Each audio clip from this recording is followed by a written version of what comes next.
بل یہاں پر میں 3 وظیفے ایسے بتاؤں گا انشاءاللہ جو ٹاپ آف دا لسٹ 3 وظائف ہیں مصیبت اور پریشانی میں تکلیف دور کرنے کے لیے، سنت وظائف آپ صلی اللہ علیہ وسلم کی طرف سے تعلیم فرمائے ہوئے۔ ان میں سے پہلا وظیفہ یہی جس کا قرآن میں بھی ذکر آ گیا کہ جو ان الفاظ کے ساتھ ہمیں پکارے گا، اللہ تعالیٰ فرماتا ہے کذالک ننجی المؤمنین، ہم اہل ایمان کو بھی نجات دیں گے اس طریقے سے، صرف یونس کو نہیں، اہل ایمان کو بھی۔ چنانچہ اسی کانٹیکسٹ میں پہلا وظیفہ ہے یہ لا الہ الا انت سبحانک انی کنت من الظالمین کا۔ لیکن اس سے پہلے میں ایک امپورٹنٹ بات کروں دعا کے حوالے سے کہ دعا کی قبولیت کا ایک پروٹوکول بھی ہے۔ ویسے تو آپ مسئلہ 82 دیکھیں گے، اس میں نے اور باتیں بھی کی ہیں، ٹاپک دوسری طرف چلا جائے گا، لیکن انصاف ہے کہ میں اس چیز کو بھی ایڈریس کروں۔ جامعہ ترمذی میں صحیح سند کے ساتھ یہ حدیث موجود ہے، انٹرنیشنل نمبر کے مطابق 593 نمبر حدیث ہے، اور یہ حدیث مشکات میں آپ کو پہلی جلد میں درود شریف والے چیپٹر میں بھی مل جائے گی،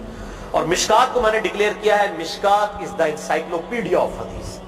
یعنی آپ کو جتنی حدیثیں سکیٹرڈ فارم میں ملیں گی کتب ستہ اور اس سے بھی باہر 13 کتابوں میں، مشکات میں آپ کو مل جائے گی۔ میں نے اس لیے مشکات میں پورا لیکچر ریکارڈ کروا دیا ہے، مسئلہ نمبر 111B کے عنوان سے مشکات المصابیح کا مکمل تعارف، وہ ضرور دیکھیں، یعنی مشکات 3 جلدوں میں آپ لے لیں تو انسائکلوپیڈیا آف حدیث آپ کے پاس آ گیا۔ 6294 احادیث ہیں، اور اس میں چونکہ احادیث کی تکرار نہیں ہے تو کتب ستہ اس کے علاوہ بھی 12-13 کتابیں جو ہیں اس میں کور ہیں، اس میں بھی حدیث موجود ہے۔ جامعہ ترمذی میں انٹرنیشنل نمبر کے مطابق 593 نمبر۔ سیدنا عبداللہ ابن مسعود رضی اللہ تعالیٰ عنہ کہتے ہیں کہ ایک دفعہ میں آپ صلی اللہ علیہ وسلم کی موجودگی میں نماز پڑھ رہا تھا، اور سیدنا ابو بکر اور عمر رضی اللہ تعالی عنہما وعلیہم السلام وہ بھی وہاں پہ موجود تھے۔ میں نماز کے جب یعنی کہ تشہد میں بیٹھا، میں نے اللہ کی حمد کی، التحیات للہ والصلوات والطیبات، اس کے بعد درود پڑھا، اور اس کے بعد میں نے دعا مانگنا شروع کی تو آپ صلی اللہ علیہ وسلم نے ارشاد فرمایا سل تعطا سل تعطا، مانگ تجھے دیا جائے گا، مانگ تجھے دیا جائے گا، یعنی جو درود شریف اور ذکر کے ذریعے متوجہ ہوتا ہے اللہ تعالیٰ اس کی دعا قبول کرتا ہے۔ اور پھر ابن مسعود ادھر ہی روایت کرتے ہیں، ساتھ ہی جامعہ ترمذی میں دوسری حدیث ہے صحیح سند کے ساتھ کہ ایک شخص آیا، اس نے جو ہے وہ نماز کے دوران حمد و درود کے بغیر ڈائریکٹ اللہ سے مانگنا شروع کر دیا، تو جب وہ فارغ ہوا آپ صلی اللہ علیہ وسلم نے اسے بلا کر کہا کہ سائل تو نے مانگنے میں جلدی کی، تجھے چاہیے کہ جب دعا مانگنے لگے پہلے اللہ کی حمد بیان کر، پھر مجھ پر درود پڑھ، اور پھر اللہ کی طرف متوجہ ہو۔ اور اس حدیث میں آتا ہے کہ ایک اور شخص آیا، یعنی ابن مسعود وہ خود تھے، اور اس نے اللہ کی حمد اور درود کے ذریعے دعا مانگی تو آپ صلی اللہ علیہ وسلم فرمایا سل تعطا سل تعطا، مانگ تجھے دیا جائے گا، مانگ تجھے دیا جائے گا۔ درود شریف پہ میں الگ سے بھی لیکچر دے چکا ہوں، مسئلہ نمبر 56 کے عنوان سے 2 گھنٹے کی گفتگو ہے۔ درود شریف کے صحیح فضائل اور صحیح احکام و مسائل بڑی ڈیٹیل کے ساتھ ہر اینگل سے درود شریف کے حوالے سے آپ کو وہ سمجھ لیں کہ انسائکلوپیڈیا ہے وہ لیکچر، مسئلہ نمبر 56 اہل سنت پاک.com پہ۔ تو دعا کے لیے حمد اور درود شریف ضروری، اس لیے دیکھیں نماز کی انٹلیکچوئل ترتیب ہے، آپ پہلے دعا کرتے ہیں التحیات للہ والصلوات والطیبات، اللہ کی حمد کرتے ہیں، پھر نبی صلی اللہ علیہ وسلم پر سلام عرض کرتے ہیں السلام علیکم ایھا النبی، اس کے بعد آپ درود پڑھتے ہیں، اور اینڈ پہ آپ دعا مانگتے ہیں اللہم انی اعوذ بک من عذاب جہنم ومن عذاب القبر ومن فتنة المحیا والممات ومن شر فتنة المسیح الدجال، یا اللہم ربنا آتنا فی الدنیا حسنة وفی الآخرة حسنة وقنا عذاب النار، یا رب اجعلنی مقیم الصلاة ومن ذریتی ربنا وتقبل دعائی ربنا اغفر لی ولوالدی وللمؤمنین یوم یقوم الحساب۔ کوئی بھی دعائیں مانگیں، یہ بھی مانگیں جو میں وظائف بتا رہا ہوں، کیونکہ بخاری اور مسلم کی متفق علیہ حدیث ہے۔ مشکات میں آپ کو تشہد والے چیپٹر میں حدیث مل جائے گی کہ نماز میں تشہد میں درود کے بعد جو چاہو اپنے رب سے مانگو، یعنی عربی میں مانگنا ہوگا، دعائیں مانگے، دعائیں معصورہ کتاب و سنت میں جتنی ہیں وہ مانگے، اس کے علاوہ بھی مانگ سکتے ہیں اگر الفاظ درست ہوں لیکن عربی زبان میں۔ تو یہ پہلا وظیفہ جامعہ ترمذی میں انٹرنیشنل نمبر کے مطابق 3505، مشکات میں 2292 نمبر یہ حدیث ہے، اور قرآن حکیم میں تو ہم پڑھ چکے ہیں سورۃ الانبیاء آیت نمبر 87 اور 88 میں آپ صلی اللہ علیہ وسلم نے ارشاد فرمایا کہ یونس علیہ السلام نے مچھلی کے پیٹ میں اپنے رب کو ان الفاظ کے ساتھ پکارا تھا لا الہ الا انت سبحانک انی کنت من الظالمین، اور پھر آپ صلی اللہ علیہ وسلم نے فرمایا کہ جو کوئی شخص اپنے کسی بھی معاملے میں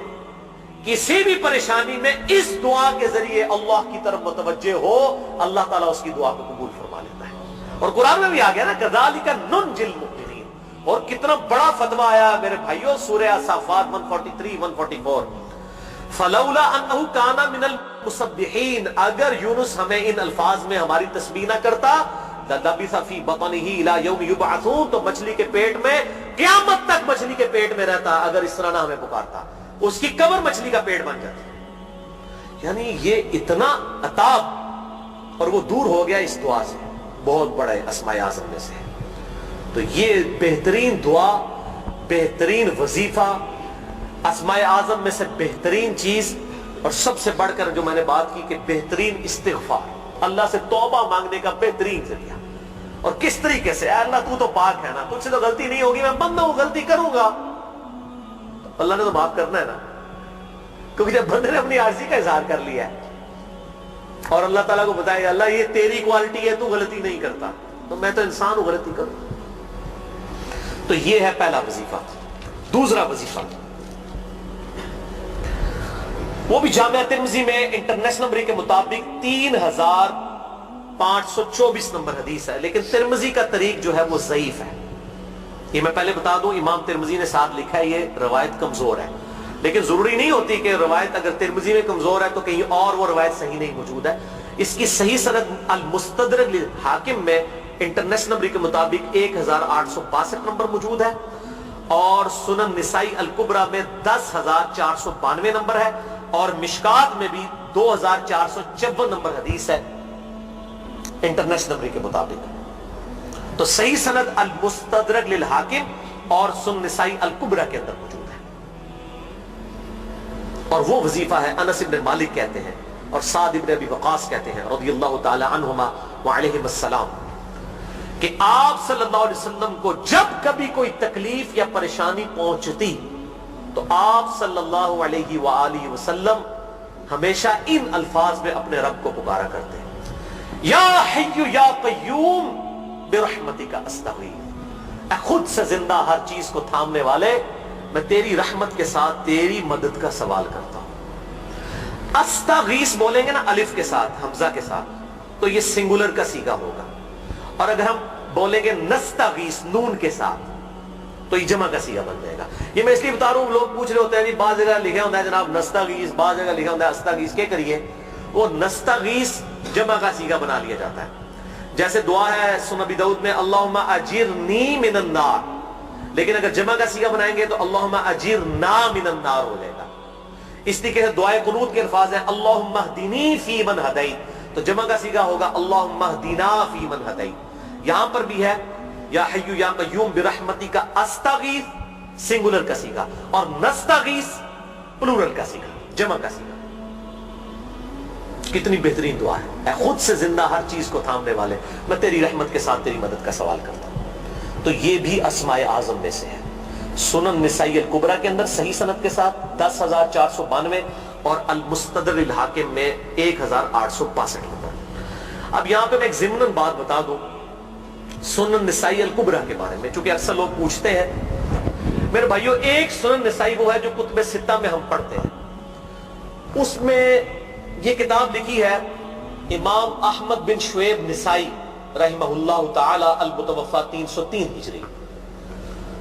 کتب ستہ میں یہ ویسے 5ویں نمبر پہ گنی جاتی ہے، لیکن بخاری اور مسلم کے بعد دنیا میں سب سے صحیح ترین کتاب سنن نسائی ہے،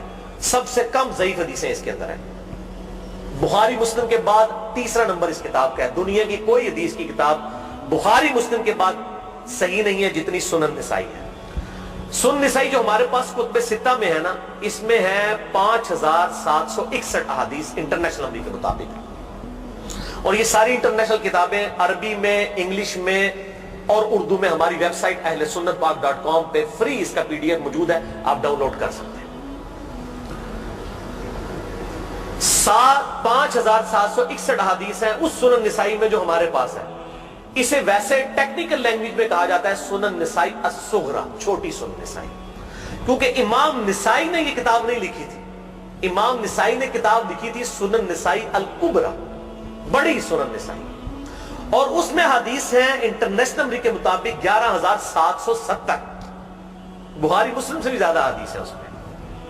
لیکن یہ امام نسائی کے ایک شاگرد تھے امام ابن السنی، انہوں نے اس کو مختصر کر کے نا چھوٹی کتاب بنا دیا، اور اب پبلک میں یہی چھوٹی کتاب مشہور ہے۔ اس کی وجہ سے جب ہم سنن نسائی الکبریٰ کا آپ مشکات میں دیکھیں گے نا تو وہ فرق نہیں کرتے ہیں، جب وہ سنن نسائی کا حوالہ دیتے ہیں نا تو آپ کو نسائی میں وہ ملے گا بھی نہیں، وہ الکبریٰ میں ہوتا ہے، کیونکہ وہ اس تفریق کو مانتے نہیں، وہ تو سنن نسائی الکبریٰ کو سنن نسائی مانتے ہیں، جبکہ ہماری پبلک جو ہے وہ سنن نسائی، وہ میں حوالہ دے رہا ہوتا ہوں کہ جی سنن نسائی الکبریٰ میں 9,928 نمبر حدیث ہے کہ جو آیت الکرسی پڑھ لے فوراً بعد کسی بھی نماز کے فرض کے فوراً بعد تو مرتے ہی جنت میں داخل ہوگا۔ تو لوگ کہتے ہیں جناب نسائی تے حدیث ہیں جناب 5,761 نے، تسی 9,928 کی تمہیں دس دیو۔ تو میں ساتھ حالانکہ بول رہا ہوتا ہوں سنن نسائی الکبریٰ، میں نے کبھی اس کے بغیر نہیں بولا۔ تو الکبریٰ سے آپ کا دماغ تو کام کرنا چاہیے، الکبریٰ کیوں بول رہا ہے صاحب؟ کوئی یہ صغریٰ بھی ہے جس کی یہ الکبریٰ ہے بڑی، اور ہمارے گرین کارڈ میں یہ وظیفہ لکھا ہوا ہے الکبریٰ کے ساتھ۔ اسی طریقے سے جو میرا وہ واقعہ کربلا کے اوپر 150 اسناد پر مشتمل پمفلٹ ہے، ریسرچ پیپر نمبر 5B واقعہ کربلا کا حقیقی پس منظر 72 صحیح الاسناد احادیث کی روشنی میں، 72 کا تو ٹائٹل ہے شہدائے کربلا کی نسبت سے، احادیث اس میں 150 ہیں، اس میں اکثر حدیثوں کے حوالے میں نے سنن نسائی الکبریٰ سے دیے ہوئے، وہ لوگ کہتے ہیں مل ہی نہیں رہی ہے، تو میرے بھائی وہ سنن نسائی الکبریٰ آپ کے پاس ہوگی تو آپ کو ملے گا نا۔ تو سنن نسائی الکبریٰ الگ سے وہ اصل کتاب ہے، اس میں سے سنن نسائی الصغریٰ بنائی گئی ہے۔ اسی سنن نسائی الکبریٰ کا چیپٹر ہے خصائص علی، جس میں 194 حدیث ہیں، سیدنا مولا علی رضی اللہ تعالیٰ عنہ علیہ السلام کی شان میں امام نسائی نے ناسبیوں کے خلاف وہ کتاب کا وہ چیپٹر لکھا، وہ خصائص علی چیپٹر ہے سنن نسائی الکبریٰ کا۔ اس طریقے سے فضائل صحابہ بھی امام نسائی کی جو کتاب ہے وہ بھی اسی کتاب کا چیپٹر ہے۔ اسی طریقے سے عمل الیوم واللیلہ، صبح و شام کے جو اذکار ہیں وہ چیپٹر بھی اسی سنن نسائی الکبریٰ میں سے ہے۔ اسی میں یہ وظیفہ ہے کہ جو آیت الکرسی فرض نماز کے فوراً بعد پڑھتا ہے تو مرتے ہی جنت میں داخل ہوگا۔ میں نے اس کتاب کے اس چیپٹر کا حوالہ نہیں دیا، وہ الگ سے بھی چیپٹر چھپا ہوا ہے، جس طرح خصائص علی الگ سے ہے، فضائل صحابہ الگ سے ہے۔ خصائص علی تو ہمیں ہماری ویب سائٹ پہ بھی موجود ہے ahlsunnatpak.com پہ، فضائل صحابہ بھی اردو ترجمے اور تحکیم کے ساتھ چھپ چکی ہے، اور یہ عمل الیوم واللیلہ دن رات کے جو اذکار ہیں یہ بھی الگ سے عربی میں چھپی ہوئی ہے۔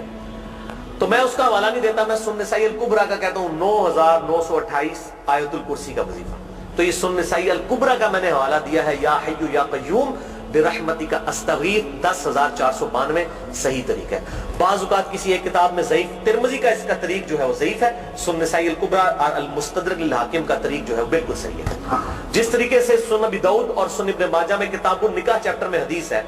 اگر میں سجدہ جائز سمجھتا تو بیویوں کو کہتا کہ اپنے خامدوں کو سجدہ کریں اس حق کے سبب جو اللہ نے ان کو دیا ہے۔ تو ابو داؤد اور ابن ماجہ کی روایت ضعیف ہے، اس میں شریک القاضی مدلس ہے اور ان سے روایت کر رہے ہیں، اور مدلس کی ان والی روایت سما کی تصریح کے بغیر ضعیف ہوتی ہے، لیکن ہم اس حدیث کو صحیح کہتے ہیں کیونکہ اس سما کی تصریح سنن البہیقی کے اندر موجود ہے الکبریٰ میں، تو ہم پھر اس کی بنیاد پہ کہتے ہیں چونکہ وہاں پر صحیح، لہذا اس کو ہم کہتے ہیں شواہد کی بنیاد پہ صحیح۔ یہ میں آپ کو ٹیکنیکل چیزیں بتا رہا ہوں، یہ وہ چیزیں جو آپ کے کئی وہ جو بڑے بڑے علماء پڑھ کے فارغ ہوتے ہیں ان کو بھی یہ باتیں نہیں پتہ ہوتی ہیں، وہ کہتے ہیں جناب آپ کتوں پڑھے ہو، اور میں کہنا بھائی میرے آئنسٹائن تے نیوٹن کو کسی مدرسے تو پڑھنے کی ضرورت نہیں ہوتی، نیوٹن 8ویں کلاس ہی دسیا ہوا ہے، آج نیوٹن ہوتے PhD ہوتی فزکس کی۔ مجھے غامدی صاحب کا جملہ یاد آیا، اس سے کسی نے پوچھا کہ یہ جو روایتی علماء ہیں اور مولانا مودودی آپ ان کو کیسے دیکھتے ہیں؟ ان کا روایتی علماء جو ہیں یہ تو مدرسوں کے اسٹوڈنٹس اور فارغ التحصیل ڈگری ہولڈر ہیں، اور مودودی صاحب جو ہیں ان کی مثال تو آئنسٹائن اور نیوٹن والی ہے، ان کے اوپر PhDs ہوتی ہیں، یہ گاڈ گفٹڈ صلاحیتیں آتی ہیں۔ ان مدرسوں کی آؤٹ پٹ مودودی صاحب اور ڈاکٹر اسرار، ڈاکٹر ذاکر نائک اور احمد دیدار صاحب تو نہیں ہو سکتے، یہ گاڈ گفٹڈ صلاحیتیں ہوتی ہیں۔ تو میں اس لیے ساتھ ساتھ کلیئر کر رہا ہوں تاکہ یہ جو ایمبیگوٹیز آتی ہیں اس حوالے سے وہ کلیئر ہو جائیں۔ بہرحال یہ دوسرا وظیفہ ہو گیا۔ اب تیسرا وظیفہ جو ہے کمال وظیفہ، صحیح بخاری میں موجود ہے، انٹرنیشنل نمبر کے مطابق 4,563 نمبر۔ ابن عباس رضی اللہ تعالی عنہما کہتے ہیں وعلیہم السلام، وہ کہتے ہیں کہ سیدنا ابراہیم علیہ السلام کو جب آگ میں پھینک رہے تھے نا تو ابراہیم علیہ السلام نے اس وقت کہا تھا حسبنا اللہ و نعم الوکیل، ہم نے اللہ ہی پر بھروسہ کیا اور وہی بہتر کارساز ہے۔ اور تمہارے نبی صلی اللہ علیہ وسلم کو بھی جب مصیبت اور پریشانی آتی تھی وہ بھی پڑھا کرتے تھے حسبنا اللہ و نعم الوکیل، ہم نے اللہ ہی پر بھروسہ کیا اور وہی بہتر کارساز ہے۔ اس کے بعد وہ شعر جو بنا دیا نا نعم المولا و نعم النصیر، ویسے الگ سے آیت ہے، الگ سے آیت ہے، لیکن یہ شعر نہیں بنانا، بس اتنا ہی وظیفہ ہے، حسبنا اللہ و نعم الوکیل۔ اور یہ جو انہوں نے کہا کہ نبی صلی اللہ علیہ وسلم بھی یہ کہتے تھے، اس کا ذکر الحمدللہ قرآن میں بھی موجود ہے، اس سے بھی بڑھ کر سورہ آل عمران کی 173 نمبر آیت میں ہے کہ جب نبی صلی اللہ علیہ وسلم اور اہل ایمان کو یہ خبر پہنچی کہ کافر ان کے خلاف سازشیں کر رہے ہیں، تو نبی اور اہل ایمان نے پکارا حسبنا اللہ و نعم الوکیل۔ تو حسبنا اللہ و نعم الوکیل قرآن کی آیت بھی ہے، اور یہ ہے وہ آیت، وظیفہ قرآن میں آیا ہوا ہے، یہ آل عمران 173 اور صحیح بخاری 4563۔ اور مجھے بڑا وجد آیا کہ ابراہیم علیہ السلام کو جب آگ میں پھینکنے لگے تھے انہوں نے اس وقت اللہ کو ان الفاظ کے ساتھ پکارا حسبنا اللہ و نعم الوکیل۔ اچھا یہ جتنے بھی وظیفے ہیں نا میرے بھائیوں، ان کا فائدہ اسی وقت ہے جب آپ کو ترجمہ بھی ان کا آتا ہوگا، ورنہ آپ روزانہ جتنی مرضی تسبیح کھینچتے رہے کوئی فرق نہیں پڑے۔ اس لیے میرا ایک پرسنل مشورہ ہے کہ جب بھی یہ وظیفے پڑھے نا، اردو ترجمہ بے شک آتا بھی ہو، ایک دفعہ اپنی زبان میں اس کو ریپیٹ کریں، یعنی آپ پڑھیں حسبنا اللہ و نعم الوکیل، میں نے اللہ ہی پر بھروسہ کیا اور وہی بہتر کارساز ہے۔ آپ دیکھیں یہ صوت القرآن چینل میں جب وہ عربی چل رہی ہوتی ہے، جیسے ہی وہ مراج الدین خان کا ترجمہ شروع ہوتا ہے نا، کیسے کب کبھی تاری ہو جاتی ہے، کیونکہ ہماری زبان میں بات ہو رہی ہوتی ہے نا، ابھی تو نہیں قیام اللیل میں رو رہے ہوتے، ان کی زبان میں بات ہو رہی ہوتی ہے، اپنی زبان کا اثر ہوتا ہے۔ اسی طریقے سے آپ لا الہ الا انت سبحانک انی کنت من الظالمین، یا حسبنا اللہ و نعم الوکیل، یا حی یا قیوم برحمتک استغیث، جو بھی وظیفے پڑھیں نا، ایک دفعہ ان وظیفوں کو جب آپ الگ سے دعا مانگ رہے ہو اس وقت اس کو آپ اپنی زبان میں بھی دہرائیں، اور اس کے لیے کوئی تسبیح نہیں کھینچنے کی ضرورت کہ آپ نے اتنے 100 دفعہ پڑھنا ہے، تسبیح تو ویسے ٹھیک ہے وہ آپ استعمال کر سکتے ہیں، لیکن آپ چلتے پھرتے اٹھتے بیٹھتے ہر وقت جس حالت میں بھی، اور صحیح مسلم میں حدیث ہے کہ یہ جو وظائف ہیں ان کے لیے تو کوئی وضو بھی کیا غسل بھی پروٹوکول نہیں ہے۔ ہم عائشہ کہتی ہیں نبی صلی اللہ علیہ وسلم حالت جنابت میں بھی اللہ کو یاد کر لیا کرتے تھے، صحیح مسلم میں حدیث موجود ہے، جنابت والے چیپٹر میں ہر حال میں اللہ کو یاد کرتے تھے۔ اور جو قرآن میں بھی دعائیں یا اذکار آئی ہیں نا، جب آپ حالت جنابت میں بھی اس کو کریں گے نا تو اس پہ قرآن کا حکم نہیں لگے گا۔ تو جامعہ ترمذی اور ابو داؤد میں جو حدیث ہے کہ حضرت علی کہتے ہیں نبی صلی اللہ علیہ وسلم کو حالت جنابت کے علاوہ کوئی اور حالت قرآن پڑھنے سے مانے نہیں ہوتی تھی، تو اس سے مراد قرآن کی تلاوت ہے۔ اگر قرآن کی دعائیں جیسی ہیں، بسم اللہ الرحمن الرحیم، یہ بھی تو قرآن ہے، سبحان اللہ بھی تو قرآن ہے، الحمدللہ بھی تو، یہ اذکار جو ہے نا، جب آپ اذکار کی نیت سے پڑھ رہے ہوں گے پھر یہ قرآن نہیں شمار ہوں گے، ذکر شمار ہوں گے، اور اس کے لیے نہ وضو پروٹوکول ہے اور نہ غسل کا ہونا ضروری ہے، ہر حال میں اللہ کو یاد کریں۔ تو یونس علیہ السلام نے کتنے یاد کیتا ہے؟ پھر الظلمات، مچھلی کے پیٹ میں جانا، کوئی اگر بتی تھی اور تعفن پھیلا ہوا تھا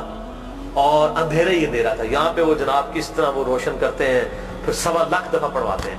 یعنی میں بتا رہا ہوں آدھا سچ بڑا خطرناک ہوتا ہے، یعنی آیت کریمہ کی اصلیت تو موجود ہے کتاب و سنت میں، لیکن آدھا جو سچ جھوٹ ساتھ ملا لیا نا، اس کے اندر سارا بیڑا غرق کر دیا ہوا۔ اور بجائے یہ کہ لوگوں کو یہ وظیفہ بتایا جائے کہ اٹھتے بیٹھتے چلتے پھرتے اللہ کو ان الفاظ میں یاد کریں، اس کو انہوں نے کوئی اور ہی رنگ دے دیا ہوا ہے اور اس کو 1.25 لاکھ دفعہ ختم اور پتہ نہیں کیا کچھ بنا دیا ہوا ہے۔ تو یہ 3 وظائف تھے بڑے اہم اس حوالے سے، اور میں نے اس کو ضروری سمجھا کہ میں یہ ضرور بتا دوں تاکہ لوگ اس پہ ایجوکیٹ ہوں، ان وظائف کو کریں۔ اور مسئلہ نمبر 82 میرا الگ سے میرے بھائیوں ریکارڈ ہے، مسئلہ نمبر 82 اسماء اعظم اور دعا کی قبولیت سے متعلق جتنی بھی چیزیں ہیں میں نے اس میں بڑی ڈیٹیل کے ساتھ الحمدللہ کئی اور وظائف بھی بتائیں، لیکن اب وہ اتنے وظائف کوئی جمع کرنے کی ضرورت نہیں ہے، موٹے موٹے 3 وظیفے جو بتا دیے انہی کو اگر کوئی لے لے اپنی دعاؤں میں انہی وظائف کو کرے تو اللہ تبارک و تعالی ہر معاملے میں جو ہے وہ انشاءاللہ تعالی کفایت فرمانے والا ہے۔